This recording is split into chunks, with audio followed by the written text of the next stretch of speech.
اما بعد فاعوذ باللہ من الشیطان الرجیم بسم اللہ الرحمن الرحیم رب اشرح لی صدری ویسر لی امری واحلل عقدۃ من لسانی یفقہوا قولی.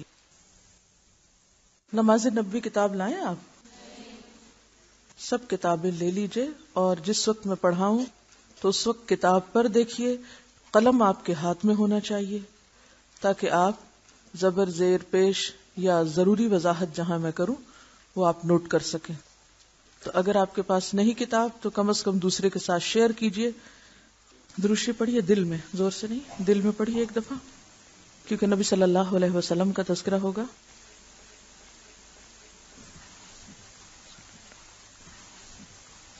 پیج 33 سے ہم شروع کریں گے. اس سے پچھلے جتنے مقدمے وغیرہ ہیں وہ سب آپ خود پڑھ کے آئیں گے کل، ٹھیک ہے؟ اور میں آپ سے صرف پوچھوں گی کیا آپ نے پڑھا؟ کیوں؟ اس لیے کہ کچھ حصہ میں پڑھا دیتی ہوں آپ کو اور کچھ خود بھی پڑھنے کی عادت ڈالیں، ٹھیک ہے؟ دیکھیے، ایک بات یہ ہے کہ ہمیشہ سیکھنے کے لیے ہر وقت دوسروں پر ڈیپینڈ نہ کریں کہ وہ کوئی آپ کو سمجھائے. ایک بات آپ نے ایک دفعہ پڑھی، نہیں سمجھ آئی، پھر پڑھیں. کیوں نہیں سمجھ آئی؟ پھر پڑھیں. اور اگر دل میں پڑھنے سے سمجھ نہیں آ رہی، لاؤڈلی پڑھ کے دیکھیں، اپنے آپ کو خود ڈسکس کر کے سمجھائیں اس لفظ کا معنی یہ، پھر آپ دیکھیں آپ سمجھنے لگ جائیں گے. جو لوگ خود سے پڑھ کر سمجھنے کے قابل نہیں ہوتے وہ علم میں ترقی نہیں کر سکتے. کیوں؟ وہ ایک بہانہ کر لیتے ہیں، کوئی سمجھانے والا ہی نہیں، کوئی ہمیں بتانے والا ہی نہیں آیا تھا تو وہ ہم نے سمجھا ہی نہیں.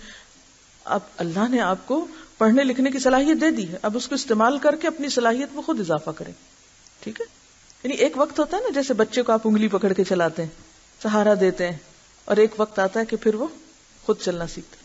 لیکن آپ کو معلوم ہے کہ وہ مرحلہ جب بچہ سہارے کے بعد خود اپنے پاؤں پہ چلتا ہے وہ کتنی دفعہ گرتا ہے کوئی بچہ جو گرے بغیر، چوٹ کھائے بغیر چلنا سیکھا ہو؟ نہیں. وہ تکلیف دہ مرحلہ ہے نا.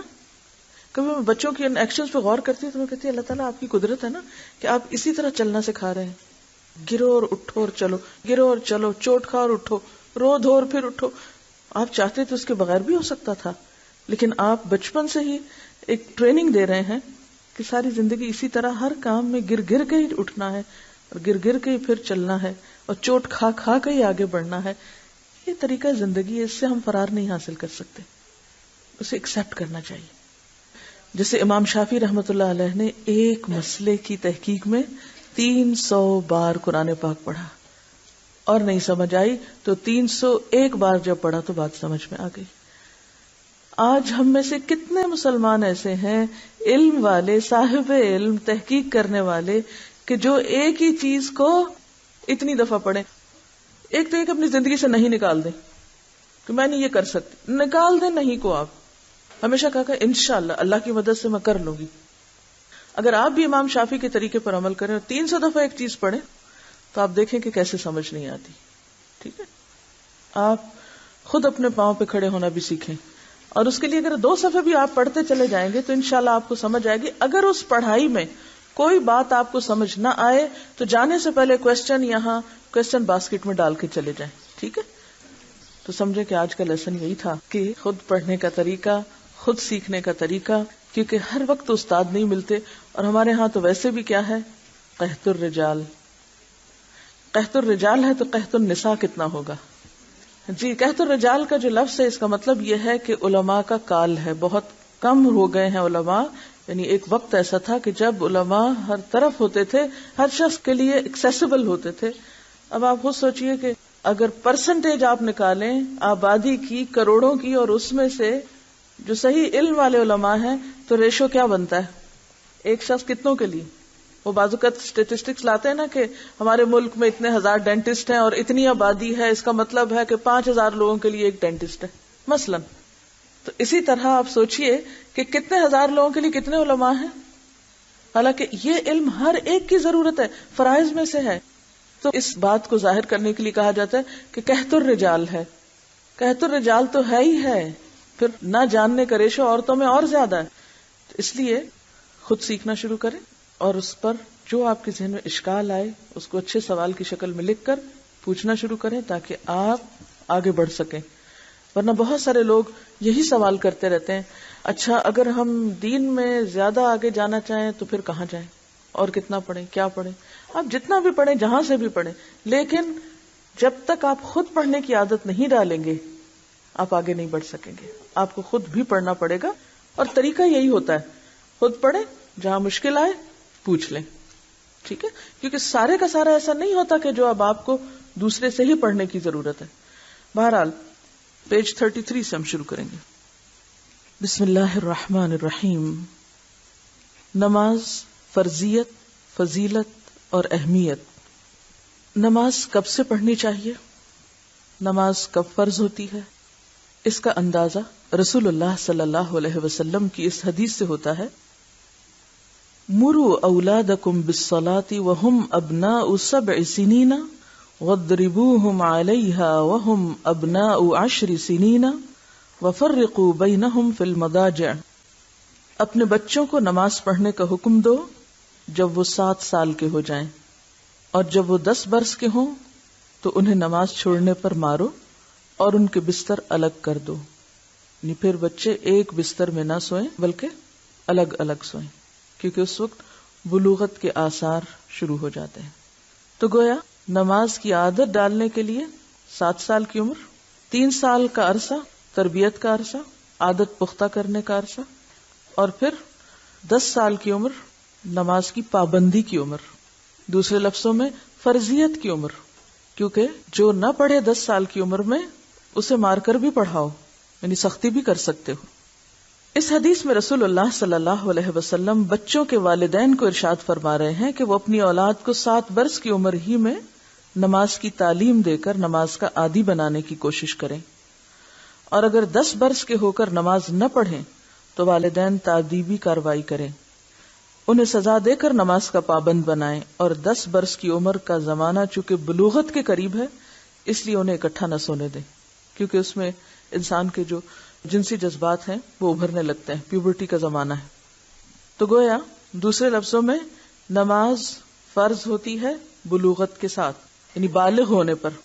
لڑکیوں میں تو واضح علامت ہے، یعنی جب پیریڈ شروع ہو جائیں، اور لڑکوں کے لیے 10 سال کی عمر جب ان میں بلوغت کے آثار شروع ہو جائیں، عموماً آواز بدلنے لگتی ہے اور کچھ اور علامات بھی. ہاں اس میں تھوڑی کمی یا زیادتی ہو سکتی، یعنی 10 سے 9 سال بھی ہو سکتے ہیں، 10 سے 11 سال بھی ہو سکتے ہیں. مختلف علاقوں کے موسم اور مزاج کے اعتبار سے فرق ہو سکتا ہے. ترک نماز کفر کا اعلان ہے. حضرت جابر رضی اللہ تعالی عنہ روایت کرتے ہیں کہ رسول اللہ صلی اللہ علیہ وسلم نے فرمایا: ایمان اور کفر کے درمیان فرق نماز کا چھوڑ دینا ہے. اس کا مطلب یہ ہے کہ اسلام اور کفر کے درمیان نماز دیوار کی طرح حائل ہے. دوسرے لفظوں میں نماز کا ترک مسلمان کو کفر تک پہنچانے والا عمل ہے. حضرت بریدہ روایت کرتے ہیں کہ رسول اللہ صلی اللہ علیہ وسلم نے فرمایا: ہمارے اور منافقوں کے درمیان عہد نماز ہے، جس نے نماز چھوڑ دی بس اس نے کفر کیا. گویا اسلام اور نفاق دونوں کے بیچ میں جو فرق کرنے والی چیز ہے وہ نماز ہے. اب یہ ساری باتیں یہاں لکھی ہوئی ہیں، مجھے پڑھ کے سنانے کی ضرورت کیوں ہے آپ کو؟ یہ تو کتاب آپ گھر میں بھی پڑھ سکتے ہیں. آپ کہیں گے اتنی دور آ کے بیٹھے اور پھر یہی ریڈنگ ہی کر رہے ہیں. اس میں ایک تو بات یہ کہ یقین کی کیفیت بڑھتی ہے، دوسری بات یہ کہ یہ جو مختلف ناموں کی پروننسیشن وغیرہ ہیں ان پہ خاص طور پر آپ توجہ کریں، ان کے اعراب لگا دیں، تاکہ جب آپ یہی بات کسی اور کو بتائیں یا پڑھائیں تو آپ کا پروننسیشن یا نطق بھی درست ہونا چاہیے. تو کسی بھی کتاب کے استاد سے پڑھنے سے علم یقینی حاصل ہوتا ہے. اس حدیث کا مطلب یہ ہے کہ منافقوں کو جو امن ہے وہ قتل نہیں کیے جاتے اور ان کے ساتھ مسلمانوں جیسا ہی سلوک روا رکھا جاتا ہے، تو اس کی وجہ یہ ہے کہ وہ نماز پڑھتے ہیں، اور ان کا نماز پڑھنا گویا مسلمانوں کے درمیان ایک عہد ہے جس کے سبب منافقوں کی جان اور ان کا مال مسلمانوں کی تلوار اور یلغار سے محفوظ ہے. اور جس نے نماز ترک کی یعنی چھوڑی تو اس نے اپنے کفر کا اظہار کر دیا. حضرت عبداللہ بن شقیق رحمت اللہ علیہ روایت کرتے ہیں صحابہ کرام اعمال میں سے کسی چیز کے ترک کو یعنی چھوڑنے کو کفر نہیں سمجھتے تھے سوائے نماز کے. حضرت ابو درداء رضی اللہ تعالیٰ عنہ سے روایت ہے کہ رسول اللہ صلی اللہ علیہ وسلم فرماتے ہیں جو شخص نماز چھوڑ دے تو یقیناً اس کی بابت یعنی اس کے بارے میں اللہ کا معاف کرنے کا ذمہ ختم ہو گیا. یعنی اللہ تعالیٰ چاہے تو معاف کر دے اور چاہے تو سزا دے۔ حضرت ابن عمر رضی اللہ تعالی عنہ روایت کرتے ہیں کہ رسول اللہ صلی اللہ علیہ وسلم نے فرمایا، جس شخص کی نماز عصر فوت ہو جائے تو گویا اس کا اہل اور مال لوٹ لیا گیا، تو باقی کیا رہا؟ گھر والے بھی لٹ گئے اور مال بھی۔ سونامی ڈیزاسٹر کو یاد کریں، جس میں لوگوں کے ساتھ یہی ہوا کہ دونوں چیزیں ہی چلی گئیں، گھروں کا بھی صفایا ہو گیا اور انسان بھی بہہ گئے، کوئی ایک بچا کوئی دو بچے۔ پوری دنیا میں کوہرام برپا ہے اس ڈیزاسٹر کے بعد، ہر شخص اپنی جگہ پر خوف زدہ ہے، لیکن ہم نماز نہ پڑھ کر اور ایک نماز چھوڑ کر اللہ کے عذاب کو دعوت دیتے ہیں۔ پھر ہم سوچتے ہیں ہم پر بلا کیوں آئی، ہم پر ہی مصیبت کیوں آئی، ہم ہی آزمانے کو کیوں رہ گئے۔ ہم نہیں سوچتے کہ ہمارا قصور کیا ہے، ہمارے پارٹ پہ کمی کیا ہے، ہماری کوتاہی کیا ہے۔ ہم نماز پر نماز چھوڑتے چلے جاتے ہیں، اللہ کے غضب کو بھڑکاتے چلے جاتے ہیں اور اس کے بعد بے فکر ہو جاتے ہیں۔ تو نماز کا معاملہ آسان معاملہ نہیں۔ حضرت بریدہ رضی اللہ تعالیٰ عنہ کہتے ہیں کہ رسول اللہ صلی اللہ علیہ وسلم نے فرمایا، جس شخص نے نماز عصر چھوڑ دی پس اس کے اعمال باطل ہو گئے۔ غور کیجئے، جس نے جان بوجھ کے نماز عصر چھوڑ دی اس کے باقی اعمال بھی ضائع ہو گئے۔ گویا نماز کا نہ پڑھنا ایک جرم نہیں، یا اس کا نقصان ایک طرح سے نہیں بلکہ ملٹی فولڈ ہے۔ ایک نماز کا ضائع کرنا باقی اعمال کو بھی ضائع کرنے کے برابر ہے۔ اس کے برعکس نماز کا پڑھنا، اس کا فائدہ کیا ہے؟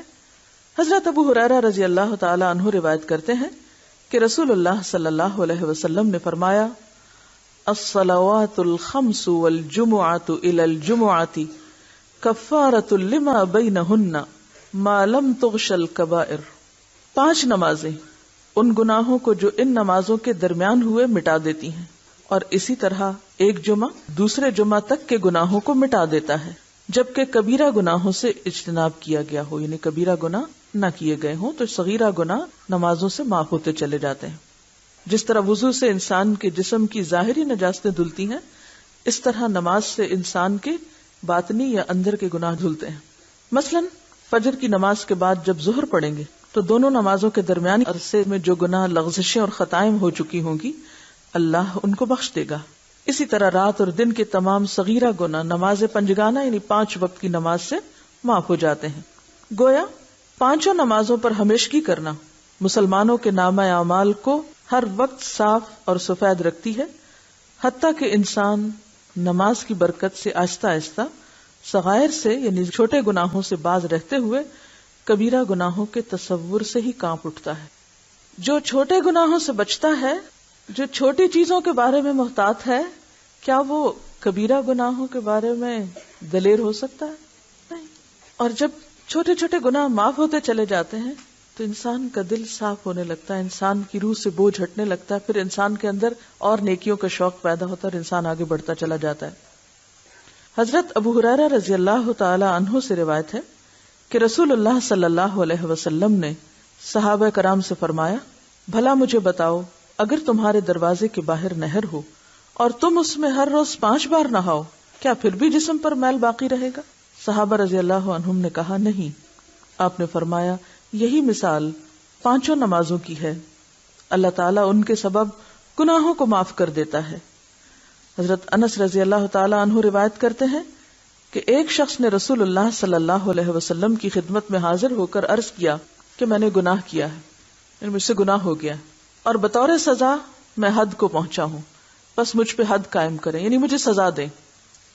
ایسا کون کہنے کی جرات کرتا ہے جس کو یقین ہے کہ اگر میں یہاں چھپ بھی گیا، بچ بھی گیا، چھوٹ بھی گیا تو کل پکڑ ہو جائے گی، تو بہتر ہے آج ہی پکڑ ہو جائے، آج ہی سزا مل کے دھل جاؤں۔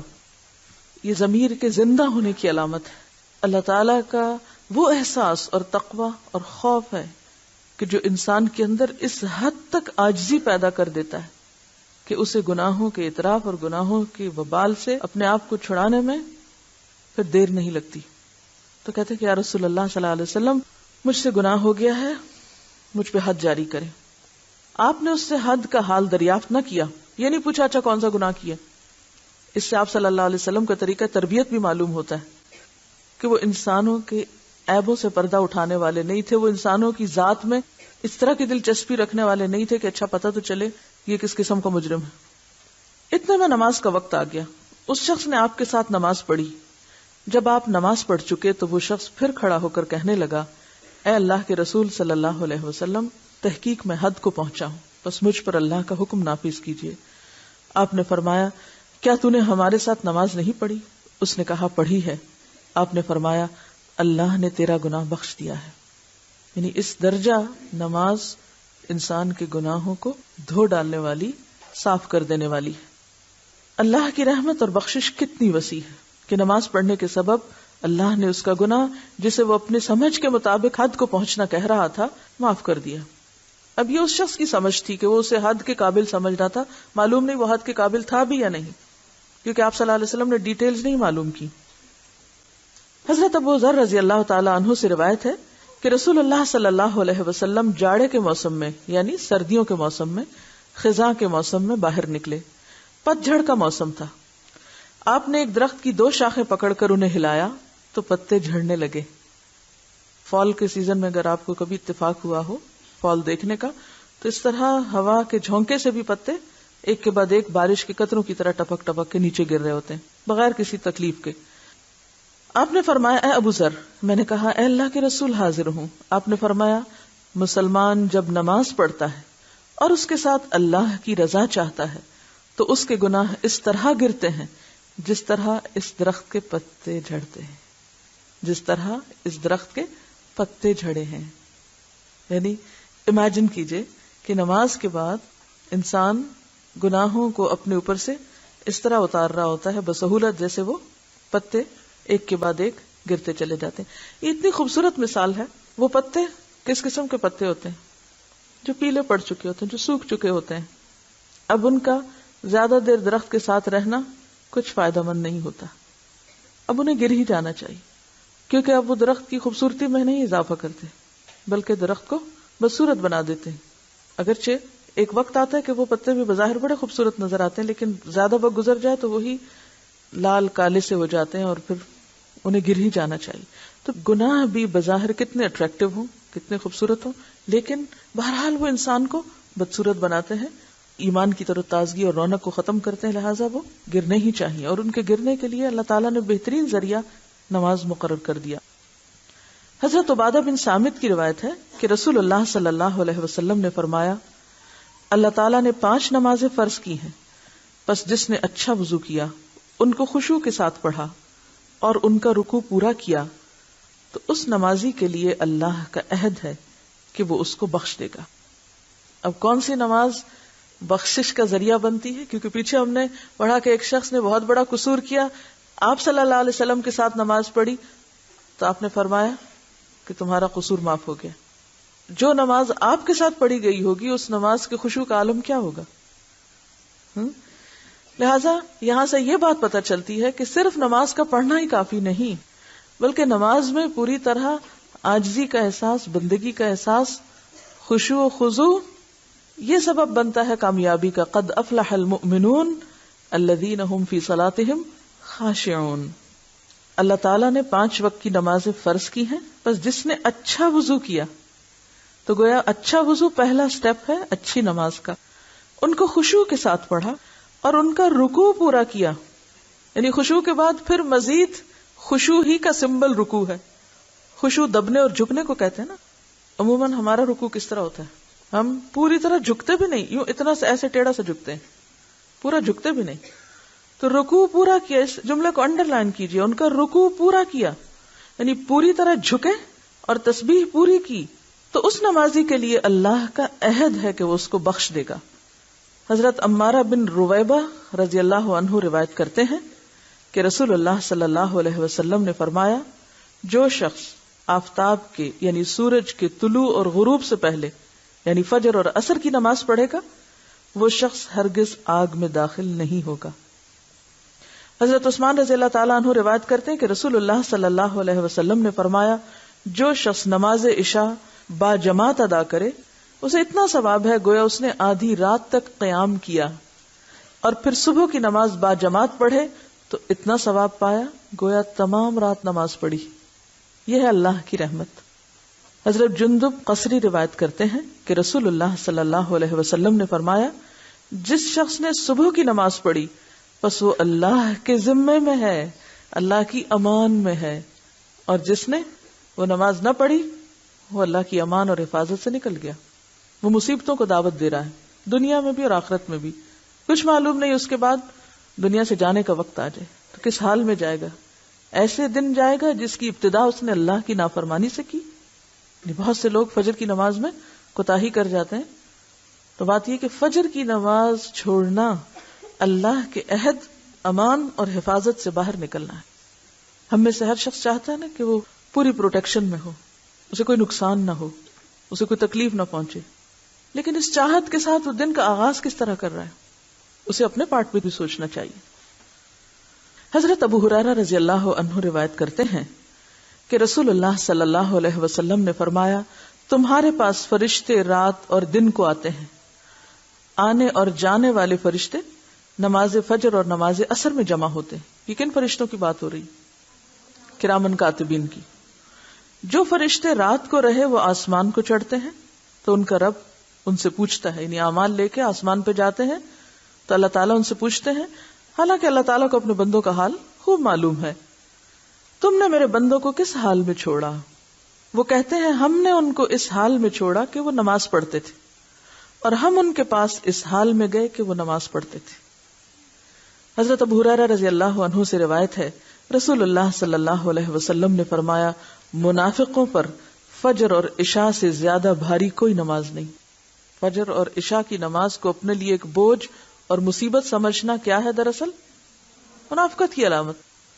اگر انہیں ان نمازوں کا ثواب معلوم ہو جائے تو وہ ان میں ضرور پہنچیں، اگرچہ انہیں سرین پر چلنا پڑے، یعنی گھسٹ گھسٹ کے پیٹھ کے بل. سرین پر چلنے کا مطلب یہ ہے کہ اگر پاؤں سے چلنے کی طاقت نہ ہو، یعنی کوئی پاؤں سے چل نہ سکے، اس کے پاؤں نہیں ہے یا کھڑا نہیں ہو سکتا، تو ان نمازوں کے ثواب اور اجر کی کشش انہیں چوتڑوں کے بل یعنی گھسٹ گھسٹ کے مسجد پہنچنے پر مجبور کر دے، یعنی ہر حال میں پہنچے. نبی کریم صلی اللہ علیہ وسلم کو نماز عصر اس قدر پیاری تھی کہ جب جنگ خندق کے دن کفار کے حملے اور تیر اندازی کے سبب یہ نماز فوت ہو گئی تو آپ کو شدید رنج پہنچا. اس پر نبی صلی اللہ علیہ وسلم کی زبان مبارک سے یہ الفاظ نکلے ہمیں کافروں نے درمیانی نماز یعنی صلاۃ الوسطی نماز عصر سے باز رکھا، اللہ ان کے گھروں اور قبروں کو آگ سے بھر دے. یعنی اتنا شدید افسوس تھا. آپ رحمت للعالمین تھے، کسی کے لیے بد دعا نہیں کرتے تھے، لیکن ان لوگوں کے لیے جنہوں نے آپ کو اس قدر مشغول کیا کہ آپ کی عصر کی نماز چلی گئی، ان کے لیے آپ نے پھر بد دعا بھی کی. نمازی اور شہید. حضرت ابو ہریرہ رضی اللہ عنہ روایت کرتے ہیں کہ ایک قبیلے کے 2 شخص ایک ساتھ مسلمان ہوئے. یہ بڑی انٹرسٹنگ حدیث ہے. ایک قبیلے کے 2 شخص ایک ہی دن مسلمان ہوئے. ان میں سے ایک جہاد فی سبیل اللہ میں شہید ہو گئے اور دوسرے 1 سال کے بعد فوت ہوئے. حضرت طلحہ نے خواب میں دیکھا کہ وہ صاحب جن کا 1 سال بعد انتقال ہوا اس شہید سے پہلے جنت میں داخل ہو گئے. کیا سمجھ میں آیا؟ اکٹھے ایک دن مسلمان ہوئے، ایک شخص شہید ہو گئے، دوسرے 1 سال بعد فوت ہوئے، شہید نہیں ہوئے، اور وہ شہید سے پہلے جنت میں داخل ہوئے. مجھے بڑا تعجب ہوا کہ شہید کا رتبہ تو بہت بلند ہے، اس لیے جنت میں اسے پہلے داخل ہونا چاہیے تھا. میں نے خود ہی رسول اللہ صلی اللہ علیہ وسلم کی خدمت میں عرض کی، یعنی اس تقدیم و تاخیر کی وجہ پوچھی، تو آپ نے فرمایا جس شخص کا بعد میں انتقال ہوا کیا تم اس کی نیکیاں نہیں دیکھتے کہ کس قدر زیادہ ہو گئی؟ کیا اس نے 1 رمضان کے روزے نہیں رکھے اور سال بھر کی فرض نمازوں کی 6000 اور اتنی رکعتیں زیادہ نہیں پڑھی؟ اب آپ خود سوچئے کہ اگر ایک شخص 1 سال میں وقت کی پابندی کے ساتھ نماز ادا کرتے ہوئے اتنی نیکی کما لیتا ہے تو وہ شخص جو یہ کام نہیں کرتا وہ کتنا بڑا اپنا نقصان کر رہا ہے، کس قدر لوزر ہے. ہم نے ایک بات پڑھی تھی کہ ہم اس کورس میں کچھ اخلاق اور عادات اپنائیں گے جن میں سے ایک شیئرنگ بھی ہے، دوسروں کی خیرخواہی، دوسروں کے ساتھ دوستی، ہمدردی اور ان کی بھلائی کے لیے کوشش کرنا. میں آپ سے یہ چاہوں گی کہ بطور ہوم ورک جو لوگ گھروں سے آئیں وہ اس حدیث کو کسی نہ کسی کے ساتھ شیئر کریں، چاہے اپنے بچوں کے ساتھ، چاہے شوہر کے ساتھ، چاہے ٹیلی فون پر، چاہے کہیں بھی. اور جو لوگ ہاسٹل میں رہ رہے ہیں وہ ایک عدد خط اپنے گھروں کو لکھیں اور اس حدیث کو لکھ کر ان کے ساتھ شیئر کریں، کیونکہ یہ بہت زیادہ انکریجنگ اور انسپائرنگ حدیث ہے کہ چھوٹی سی نیکی کو بھی حقیر نہیں سمجھنا چاہیے. اچھا اب آپ شیئر کیسے کریں گے؟ اچانک گھر جائیں گے اور بیگ کھولیں گے، وہ میرا ہوم ورک ہے، ٹھہر جائیں.